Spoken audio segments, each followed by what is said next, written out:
बिस्मिल्लाहिर्रहमानिर्रहीम। अस्सलाम वालेकुम नाज़रीन, आप यूट्यूब चैनल देख रहे हैं। मैं इमरान खान हूँ। साल का पहला दिन और हुकूमत और एस्टेब्लिशमेंट की पहली कार्रवाई। इमरान खान साहब की मुलाकात नहीं करवाई गई। आज मुलाकात का दिन था, अदालती ऑर्डर्स मौजूद थे। इमरान खान साहब को मिलने के लिए उनकी पार्टी के लोग पहुंचे, वकला पहुंचे, लेकिन उनकी मुलाकात नहीं करवाई गई। दागल नाके पे रोक लिया गया लोगों को और आगे नहीं बढ़ने दिया गया। ये पंजाब पुलिस का कारनामा है, साथ ही साथ जो जेल इंतजामिया है उनका कारनामा है, और सबसे बढ़ के इसके पीछे आसिम मुनीर साहब की ज़हनियत है कि इमरान खान साहब का कोई पैगाम बाहर नहीं आना चाहिए। लिहाजा ये साल के पहले दिन भी इन्होंने वही कारनामे जारी रखे जो कारनामे हम पूरे साल में 2025 में देखते रहे। तो 2026 का आगाज भी इसी तरीके से किया गया। एक और काम जो 2026 के पहले दिन किया गया, एक और बड़ी कार्रवाई, वो मैं आपको बताता हूं और ये बड़ा इंटरेस्टिंग है। लेकिन उससे पहले आसिम मुनीर साहब और उनकी टीम मुकम्मल तौर पे नाकाम हो चुके हैं। जो बड़ी नाकामियां हैं ना इनकी, जो बहुत बदतरीन किस्म की नाकामियां हैं 2025 की, वो कुछ इस तरह से है। नंबर एक, जो पाकिस्तानी है ना, वो किसी सूरत हार मानने को तैयार नहीं है। आसिम मुनीर साहब और उनकी टीम मुकम्मल तौर पर नाकाम हो गई है। जबरान अलियास साहब है, उन्होंने इस पर 4 चीज़ों की निशानदेही की है जो आसिम मुनीर साहब और शहबाज शरीफ के रजीम ने तबाह की है। नंबर एक, 58% डिक्लाइन हुआ है परचेजिंग पावर में। पाकिस्तानियों की जो खरीदने की ताकत है उसमें 58% कमी हुई है। इसीलिए लोग सर्दियों के कपड़े नहीं खरीद रहे, बकरा ईद के ऊपर जानवर नहीं खरीद रहे, ईदों पे नए कपड़े नहीं बना रहे। ये सारी सूरत हम देख रहे हैं, लगातार देख रहे हैं। माजी में जो लोग ज़कात और खैरात बांटते थे, आज वो लोग मजबूर दिखाई देते हैं। बहुत सारे लोग सफ़ेद पोश ऐसे हैं जो मदद मांगते हैं छुप छुप के। ये सूरत हाल बहुत सारी पाकिस्तान की जो एलीट क्लास है वो विटनेस कर रही है। उन्हें आइडिया है कि पाकिस्तान में क्या हो रहा है। तो नंबर एक, तो लोगों की परचेजिंग पावर ख़त्म हो गई। उनकी जो खरीदने की सलाहियत थी, उनकी ताकत थी, वो ख़त्म हो गई और 58% तक उसमें कमी आई है। नंबर दो, 45% पाकिस्तानी गुर्बत की लकीर से नीचे चले गए और ये आदादोशुमार हुकूमती हैं। अब अगर आप वैसे देखें तो शायद इससे भी ज़्यादा आधे पाकिस्तानी है या इससे ज़्यादा है जो गुर्बत की लकीर से नीचे चले गए, जिन्हें 2 वक्त की रोटी भी नसीब नहीं है। इन्वेस्टमेंट जो है वो 50 साल 51 साल की लोएस्ट पे चली गई है। यानी इतनी कम कभी इन्वेस्टमेंट नहीं हुई 50-51 साल में जितनी सरमायाकारी अब कम हुई है। हालांकि इन्होंने SIFC नामी एक सफ़ेद हाथी भी पाल लिया आसिम मुनीर साहब की ख्वाहिश पे, उसमें जर्नैल भी भर्ती कर दिए, लेकिन इसके बावजूद पाकिस्तान में सरमायाकारी नहीं आई।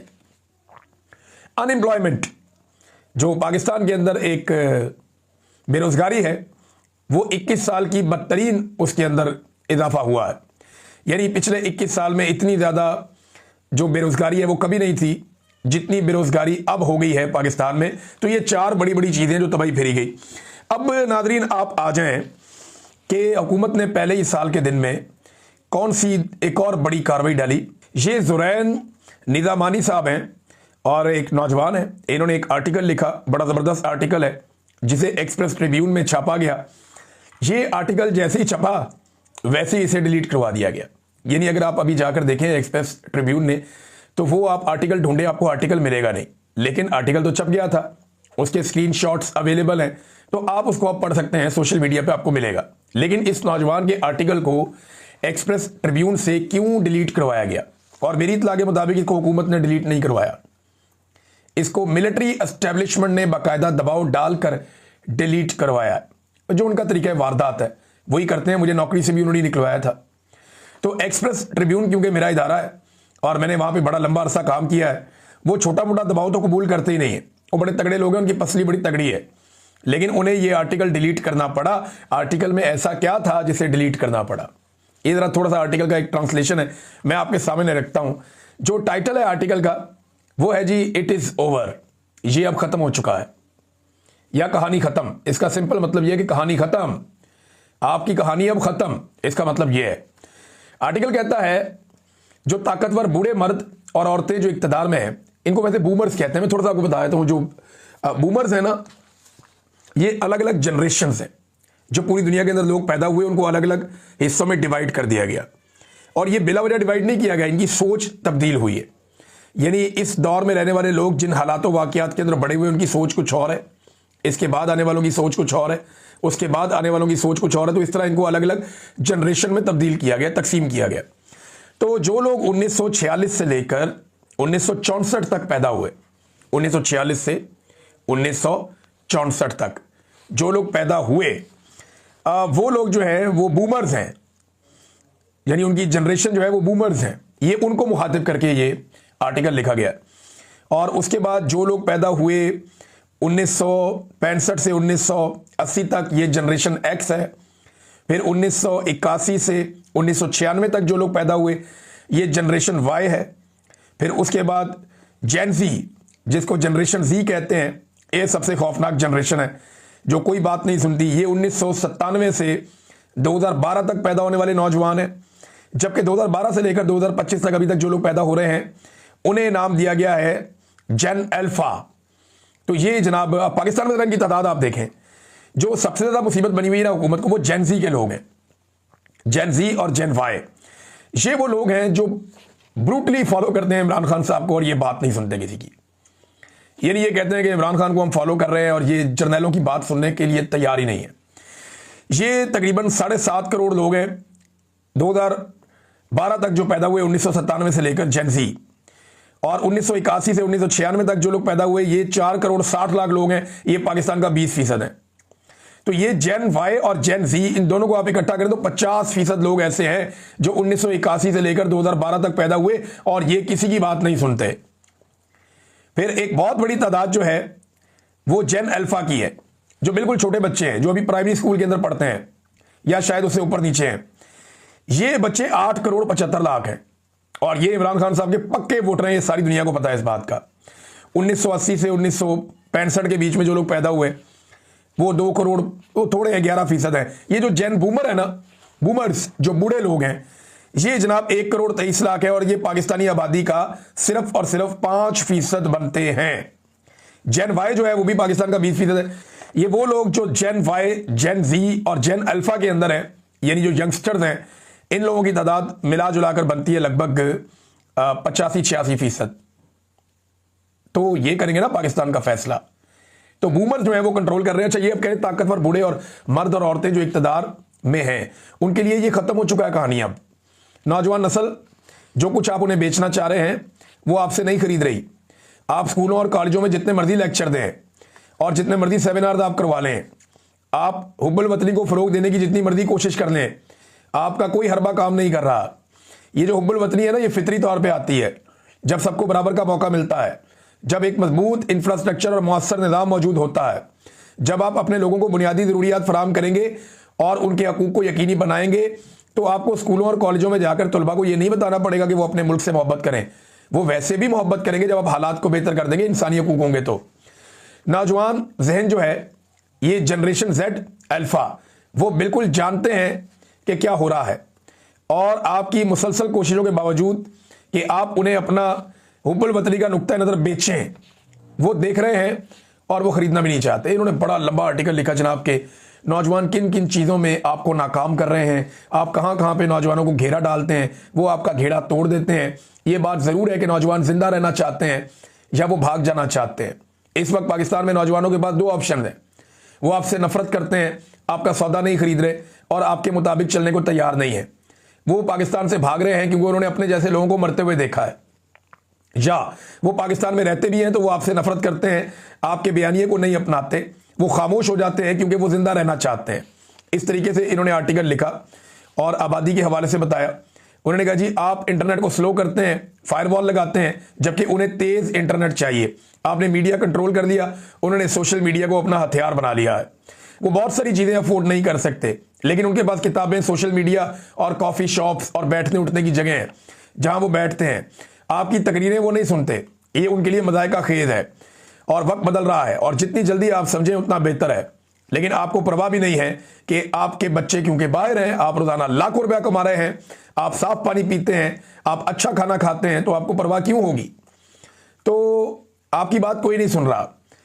और जो जनरेशन जेड है उसने हेडफोन लगाए हुए हैं, वो आपको सुनना ही नहीं चाहती और वो स्पॉटिफाई सुन रही है। ये भी इन्होंने इस पे लिखा और उन्होंने कहा कि याद रखिएगा एक दिन अगर ये सूरत-ए-हाल नाकाबिले बर्दाश्त हो गई तो आधे पाकिस्तानियों के पास जाने के वसाइल होंगे, वो चले जाएंगे और बाकी जो आधे हैं वो आपको म्यूजिक सुनाएंगे। तो एंजॉय द म्यूजिक। यानी ये सिंपल एक इडियोमैटिक तरीका है बताने का कि ये फिर आपका तबला बजाएंगे, ये जो बाकी बच जाएगी आपको नहीं छोड़ेंगे। बूमर्स हम तंग आ चुके हैं, हम आपका बयानिया अब नहीं खरीद रहे, ये पुराना हो चुका है, फरसुदा हो चुका है।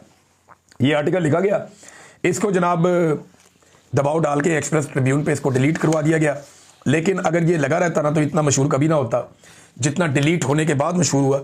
अब ये जिस मिलिट्री एस्टेब्लिशमेंट के बंदे ने ये आर्टिकल डिलीट करवाया है, ये ज़ुरैन निज़ामानी साहब को चाहिए उन्हें फ़ोन करके उनका शुक्रिया अदा करें, या फ़ोन पे नहीं कर सकते तो ट्वीट करके उनका शुक्रिया अदा करें कि अगर आप इस आर्टिकल पे तवज्जो ना देते और इसे डिलीट ना करवाते तो मेरा आर्टिकल कभी भी इतना मशहूर ना होता, शायद किसी की नज़रों में भी ना जाता, शायद मैं भी इस आर्टिकल के ऊपर कोई वीलॉग ना कर रहा होता। लेकिन बड़ी मज़ेदार बात है कि ज़बरदस्त काम कर दिया पाकिस्तान की एस्टेब्लिशमेंट ने। ये ISI और ये वो करवाते हैं, DGISPR वगैरह, ये डिलीट करवाते हैं आर्टिकल्स, तो उन्होंने डिलीट करवा के इसको अमर कर दिया। नाज़रीन, अब खैबर पख्तूनख्वा के वज़ीर आला ने अनाउंस किया कि वो 9 जनवरी को कराची जाएंगे। तो अब कराची का दौरा आ गया। 9 जनवरी ज़्यादा दूर नहीं है, आज 1 जनवरी है। 8 दिन के बाद वो कराची जाएंगे। नेक्स्ट वीकेंड पे उनका कराची का दौरा है और सिंध में उस बार से तैयारियां हो रही हैं। अवामी रद्द-ए-अमल क्या होता है ये हमें उस दिन पता चलेगा जिस दिन वज़ीर आला कराची जाएंगे। लेकिन सिंध में जो है वो स्ट्रीट मूवमेंट के हवाले से तैयारियां हो रही हैं, और बलूचिस्तान में इस हवाले से वॉल चेकिंग हो रही है, मुलाकातें हो रही हैं। खैबर पख्तूनख्वा में एक बड़ी लॉन्चिंग अभी तक ड्यू है स्ट्रीट मूवमेंट के हवाले से, देखते हैं वो कहाँ तक पहुँचती है। तो नाज़रीन, 9 जनवरी को ये पहुँचेंगे कराची और सिंध पहुँचेंगे वज़ीर आला खैबर पख्तूनख्वा। नाज़रीन, एक और ख़बर है और ये बैरिस्टर गौहर साहब का एक स्टेटमेंट है, मैं ये आपके सामने रख देता हूँ। बैरिस्टर गौहर साहब कहते हैं आज जो हम मुलाकात की भीख मांग रहे हैं इसमें दूसरों के साथ साथ अपनों का भी हाथ है। तो बैरिस्टर गौहर साहब, मुलाकात की भीख, ये तो इमरान खान साहब के स्टेटमेंट की वजह से है। आप इमरान खान साहब पे अगर एलिगेशन लगाना चाहते हैं तो बिल्कुल लगाएं, आप और किसी पे नहीं लगा सकते। इमरान खान जो कुछ भी अपनी बहनों को बताते हैं वो कहते हैं बाहर जाके बता दो। आपको भी बताते हैं, आप बाहर आके नहीं बताते, उनकी बहनें आके बाहर बता देती हैं। तो ये कसूर तो फिर इमरान खान का है ना। आप इमरान खान से गिला करें कि इमरान खान साहब क्यों सरेंडर नहीं कर रहे, इमरान खान से गिला करें कि वो क्यों अपने मौक़िफ़ को नरम नहीं कर रहे, आप इमरान खान साहब से गिला करेंगे कि क्यों वो एस्टेब्लिशमेंट के साथ डील नहीं कर रहे। आप इल्ज़ाम जो है वो लोगों पे ऐसे ही नहीं लगा सकते कि ये जिम्मेदार है, वो जिम्मेदार है। कभी कहते हैं बाहर लोग जिम्मेदार हैं, कभी कहते हैं अंदर लोग जिम्मेदार हैं, कभी कहते हैं इसमें दूसरों के साथ साथ अपनों का भी कसूर है। अब अगर इमरान खान की बहनों को सड़कों पर घसीटें तो उस पर अब ज़मीन आसमान के कलाबे में लाके तारीफ़ें तो नहीं की जा सकती उन लोगों की, या उनके हाथों पे बैत तो नहीं की जा सकती। अब जो लोग जुल्म, बर्बरियत और जबर का सहारा लिए हुए हैं, जिन्होंने पाकिस्तान में तशद्दुद का सहारा लिया है, जिन्होंने लोगों को गोलियां मारी हैं, उनको शाबाश तो नहीं दी जा सकती। गलत बात के ऊपर तनकीद ही होगी। अब गलत को गलत कहना भी अगर आपको लगता है कि आपकी मुश्किलात में इजाफा पैदा कर रहा है तो बैरिस्टर गौहर साहब, पता नहीं आप किसका मौक़िफ़ बयान कर रहे हैं। बहरहाल शौकत बसरा साहब ने इस पर रद्द-ए-अमल देते हुए कहा कि बैरिस्टर गौहर का बयान उनकी ज़ाती राय है, उसका पार्टी पॉलिसी से दूर दूर तक कोई ताल्लुक नहीं है। ये शौकत बसरा साहब ने कहा। वैसे अमूमन पाकिस्तान तहरीक इंसाफ का रद्द-ए-अमल इस बयान के ऊपर यही है, और तहरीक इंसाफ हैरान हो गई है कि ये बैरिस्टर साहब को हो क्या गया, क्योंकि इमरान खान साहब तो मुज़ाकरात की भीख नहीं मांग रहे। इमरान खान साहब तो मुज़ाकरात करना ही नहीं चाहते, और वो मुज़ाकरात करेंगे इससे, शहबाज शरीफ से, जो इलेक्शन हार गया, जिसके बाद मैंडेट ही नहीं है मुज़ाकरात करने का। देखें, बहुत सारे लोग ये तनकीद करते हैं इमरान खान फौजियों से क्यों बात करना चाहता है, ये जनाब फिर फौजियों से बात कर रहा है, ये क्यों फौजियों को बीच में लेके आ रहा है सियासत के। और मुनाफिको, खुदा का नाम लो, पाकिस्तान में सारी सियासत तो आसिम मुनीर साहब कर रहे हैं, हर चीज़ तो उनके कंट्रोल में है। शहबाज शरीफ और ख्वाजा आसिफ और सारी पार्टी रज रज के रोज़ाना कह रहे हैं कि जी आसिम मुनीर कर रहे हैं जो कर रहे हैं, आसिम मुनीर के कंट्रोल में पाकिस्तान है। और भाई जिस आदमी के कंट्रोल में उसी से बात करेंगे ना। दो ही तो बंदे पाकिस्तान में ताकतवर हैं, एक के पास अवामी मकबूलियत और अवामी ताकत है, दूसरे के पास बंदूक है। दो ही बंदे ताकतवर है ना, एक के साथ अवाम खड़ी हुई है और एक के साथ बंदूक खड़ी हुई है। इन्हीं दोनों के बीच में बात होनी है ना, या बाकी लटरम पटरम इनके साथ बात